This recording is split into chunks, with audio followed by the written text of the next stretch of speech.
Hey guys, welcome back to another episode of the Better Together podcast for real estate agents. I'm Kiki King. And I'm Brian Balisican. And today we are talking about the top 5 do's and don'ts for a successful and smooth escrow.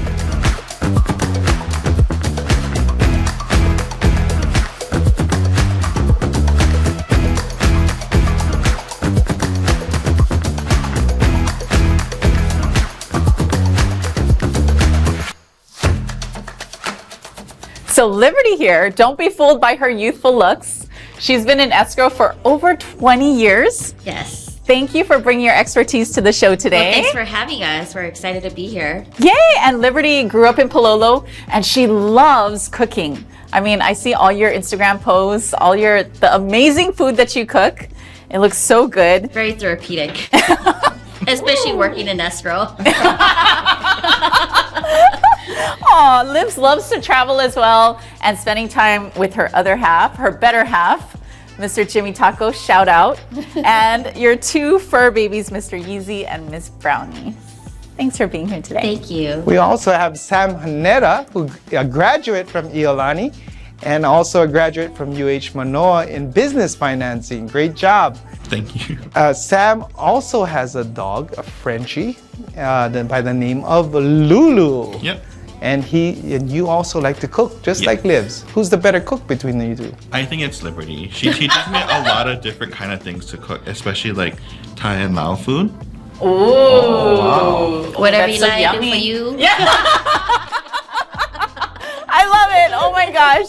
We got to spend some time in their office. I know. That's where all the good food is. Usually she cooks for us all the time. Oh my gosh. That's awesome. Well, it's great having you guys here. Thank you guys for being here. So let's start this episode off. We're talking about the do's and don'ts for a smooth escrow process for agents. Now, I know you guys must see a lot in the transactions that you deal with in 20 years, right, in business. The ups and downs. Yes, yes. So would you like to share with us, I guess, well, before we get into the do's and don'ts, what brought you guys into the escrow industry to begin with? Oh, I'll be honest, it's the money. So, I mean, we're motivated by money, you know, like at the time, I just graduated high school and then I was working at Maui Divers for a few years. And my friend was working at the previous company called Island Title Corporation. That's old. Yeah. And she was just like showing off to me all her like bonuses and everything. And I was like, I want to work in that. I don't know what escrow is, but I want to try. But I didn't know what escrow was. I just thought it was like, an escort service or escrow. Like, what was it? So as I got into it, Lots of money. motivated by money. But when I got into it, it was at the peak of the interest rates. So I was an assistant for a few years, and then I was promoted into a junior escrow officer, and that's where my career took off. And because of that, you know, it wasn't just a job. I took it as a career, because being a part of a transaction and during the transition of, you know, both the buyers, the sellers, the agents, you're like a product of their journey. So you're processing everything for them, and to be a part of what, you know, they're going through in their life. It made me feel like, oh, okay, I've accomplished something. So every day, you know, there's always a different transaction. No transaction is the same. Everybody says escrow is, you know, it's like vanilla. It's the same process all around, but every transaction is different because different buyers, different sellers, different scenarios. And So true. I've been there since and never left. So true. Escrow is a unique industry. It is. Right? It takes very special, dedicated, knowledgeable people. It takes a lot of patience. Yes. Patience. And I was like, from one crazy person to another, it's like...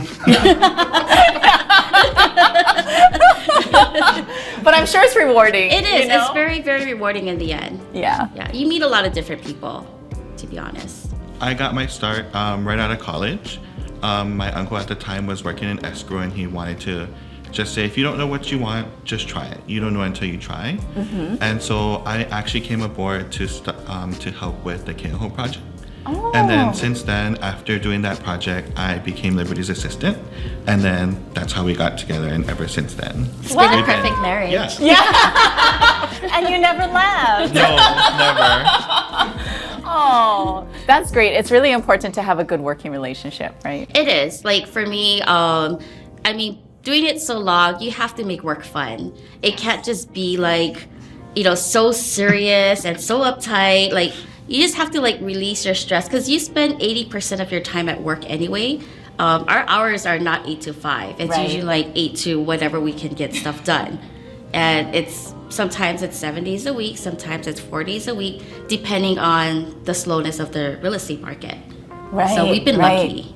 Right. I mean, like your relationship is important, but so is your relationship with the agents that you work with, Yes, right? very important. Yeah. Very, very important.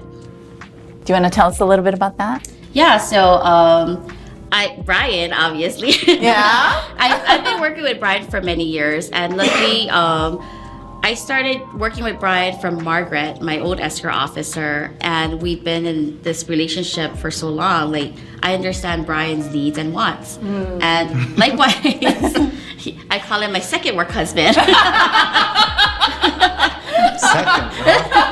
I better be number one. No, but understanding who you work with and what their expectation is and setting the goals, it helps the transaction go smoother. Like with Brian, I already know when he drops off a contract, he knows what to expect from us. Yeah. And I know what to provide to him, the level of service to provide.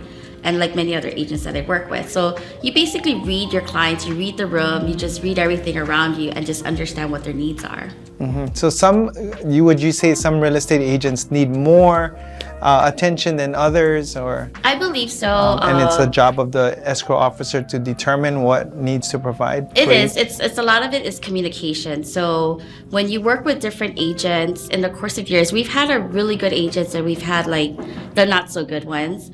But we learn to adapt to every situation. So like when we work with agents, we take what we learned from their prior agents and we're just like, okay, let's do this, but let's communicate. Be like, hey, how do you want us to communicate with you or with your clients, or what is your expectation? That's the question I ask every single time. What do you expect from us? And this is what we do. I'm glad you said that, Liberty, because escrow is a part and an extension and part of the team of the real estate agent. So, yes. And our clients doesn't know, they all think that everybody is working together, right? So they expect the same service. So if you guys don't provide the same great service that the agent is, then there's a break in communication. Yes. Yeah. Yes. And that's why we say transparency and communication is one of our key factors into working with our real estate agents. Only because at the end goal, it's basically our clients, the buyers and the sellers. Because if we don't communicate, there's a disconnect between the clients, and then that's when things fall through the cracks and just things goes awry. Yeah, and Liberty shared that I've worked with Liberty for many years, and I have come to an expectation that Liberty, when she speaks to my clients and all of their family members and everybody, that she'll be delivering the same great service that I expect of her. So, and having that relationship and that trust, right? Mm-hmm. Trust is important. It makes the escrow go smooth. It does. It does. It truly does. It really does. So, on that note, what would you say for a smooth escrow? What would be your guys, with all of your experience, your top 5 tips for a smooth escrow transaction if you're speaking to agents out there? This is a tough one, but I think my top one is, of course, information. So when we say information, when you open an escrow, we do ask for all information, whether it be the buyer, seller's email address, contact numbers, whether or not they're going through any personal issues in their life, because that helps us, dictate how we're going to handle the transaction. Such as divorce. Divorces, yes. Or That's a marriage, marriages, okay. Mm-hmm. Or unknown child support. Yes. Exactly. Right? Yeah. That's a big one actually Yeah. today. It is. It's huge. Second is basically like transparency. Like if you know your clients, like let's say you go to a listing consultation. You're already there with your broker's prelim, you're reviewing it, and you're like, okay, do I need to know anything about this property? Like, if there's anybody here, are you planning a trip? Are you doing anything during the transaction? What does your 6 month look like? Because that way it gives it an idea where when you go into contract, during that 6 months course, they could be planning a trip already, whether Right. they're gonna go somewhere. I mean, you don't know what's gonna happen, but it's good to know and be in the know with your clients, because when you share that information with us, it helps us bridge that, that space that we need to go through. Yeah. It shows what urgency you need to take, or you know, how to move quickly Yes. and all that. Or like, I think a really good example of this was like, we recently closed like a 14-day transaction or a purchase transaction with a lender, but it Wow. was successful because everybody came together the moment we opened, let us know what the needs are of the buyer and seller. They even let us know where they would be throughout the transaction. So when we had to come to signing, how it was going to be done, and the lender kept all of us in the loop as to where they were. So that's why we were able to work as a team and finish it so quickly. Yeah, Wow. I mean, I'm glad you said that about meeting the clients. I want to share a story with Liberty. Me and Liberty did a trunk transaction at one time, Drive right? by. Wow. On the trunk and the hood The of a hood of the car, car, right? yeah. So I she did escort the came hood of a out. car. Talk about diverse. Talk about customer service. And she represent, but communicating is important.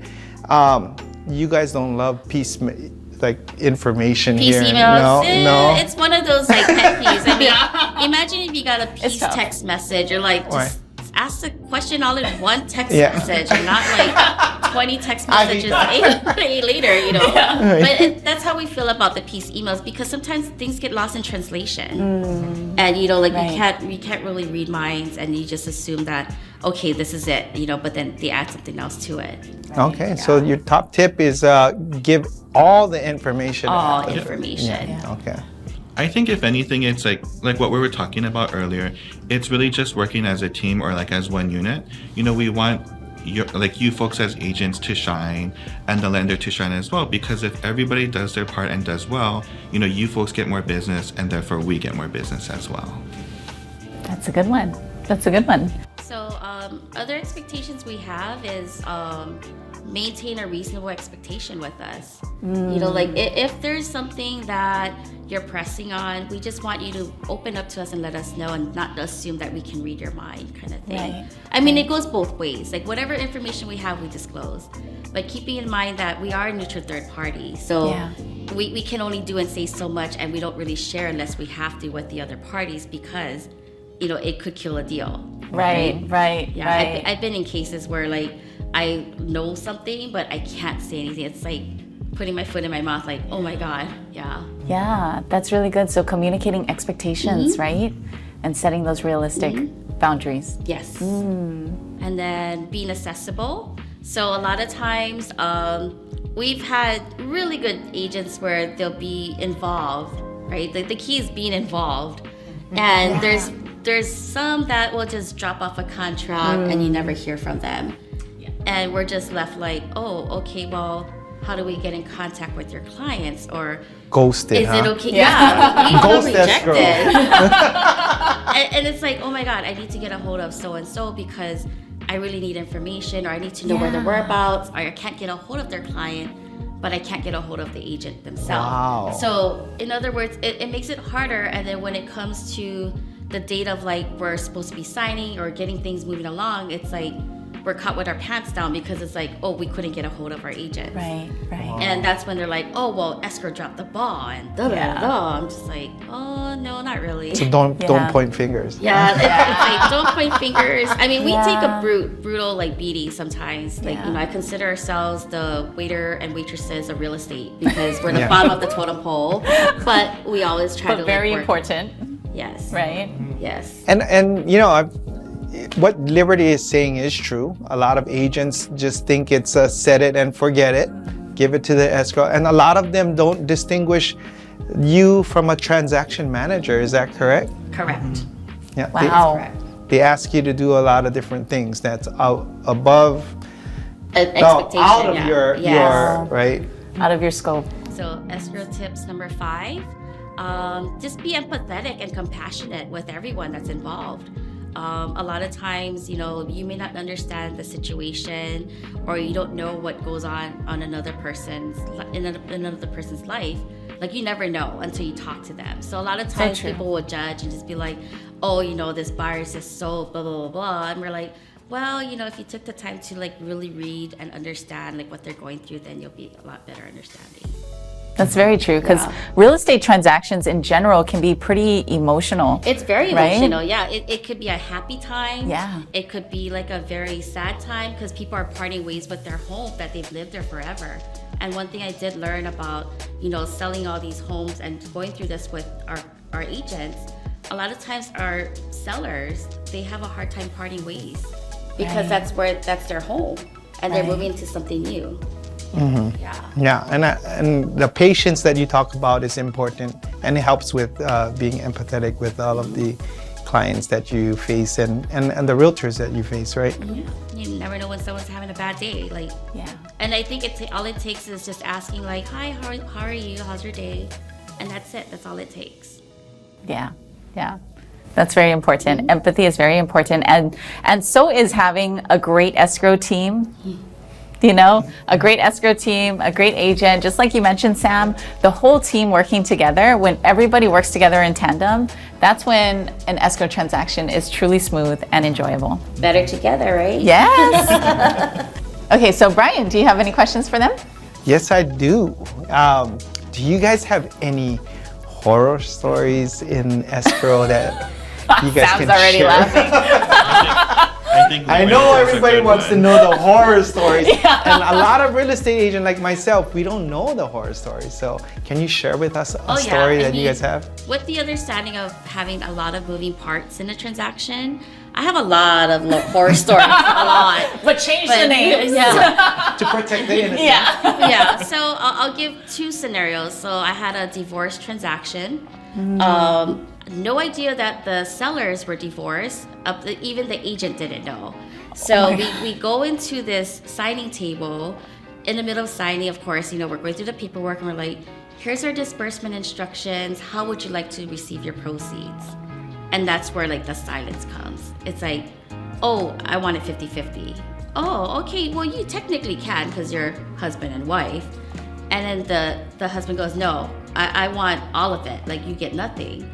And this is where the question arises. I'm just like, okay, where's this going? Awkward. Talk about awkward silence. I remember this very, like it was just yesterday and during that signing, the husband's like, no, you're not getting anything. And he starts swearing at her. And I was just like, okay, where is this going, And of course, they opened up to me and told them they're pending a process of their divorce.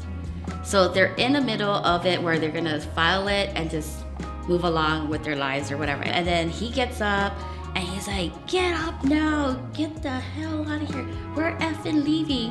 I'm just like, I was like, where do I go from here? I just wanted to call underneath the table. And at that time, our marketing rep, I remember Melinda came in the office and she's like, is everything okay? Like she heard the commotion. Oh. So he had to be escorted out. That was a horror story. But going back to information, we weren't provided.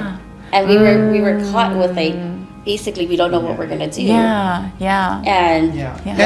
that's funny. I mean, I just shouldn't say funny because you're going in and you can be, it's like a celebration and congratulations, you sold your home. Like, hi, but it could be a sad situation, right? And like, oh, we got to, you we're, have to read the room. So you gotta and I didn't really see that keep your emotions in check, right? Wow, but at least you kept it cool. Yeah, I had to. I was just like stunned, like it was a deer in the headlight, like. Wow. Wow. That was one, and then our most recent one, horror story was, we opened escrow and we did a broker's prelim, and our client had a trust. So there's two trustees to the trust, and by the time we got the contract, we opened escrow. We were asked to have the trust. We hadn't reviewed the commitment. And then the client comes back and said, oh no, there's only one trustee. We're like, oh, okay, well, what happened to the other trustee?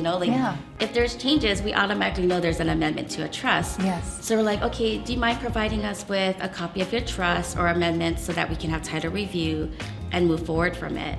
Oh, I don't have any, but I do have this new trust I created.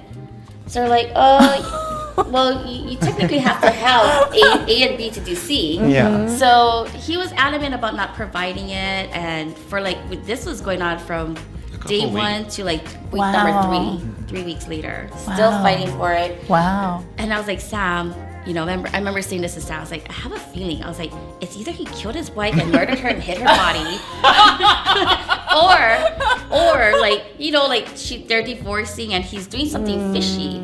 So we looked up a website. Yeah. We usually go on Ho'ohiki to look up Yes. any pending like civil Right. suits or anything, and it popped up a divorce pending. And I was like, nailed it, you know? Yeah. So of course we let title know, they updated everything and everything surfaced. So now Wow. week 3.5, we were contacted by the divorce attorneys. We were contacted by his ex-wife, soon to be ex-wife, and found out later that he forged basically Oh my goodness. her name off, you know, to become just To one transfer trustee. And we're like, oh God, you know. So Wow. that was pretty intense. And Wow.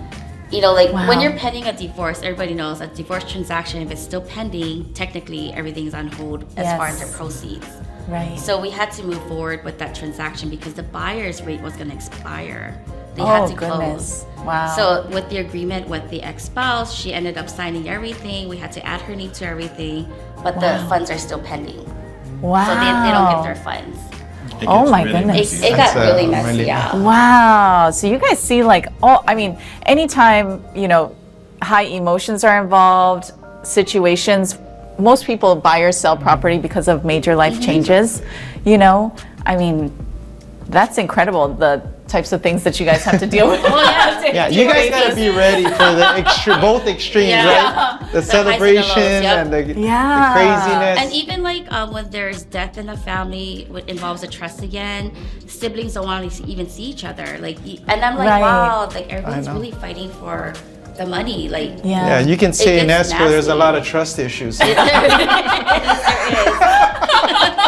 So real quickly, do you guys have like maybe 5 tips of what not to do, you know, based on some of the things that you guys have seen?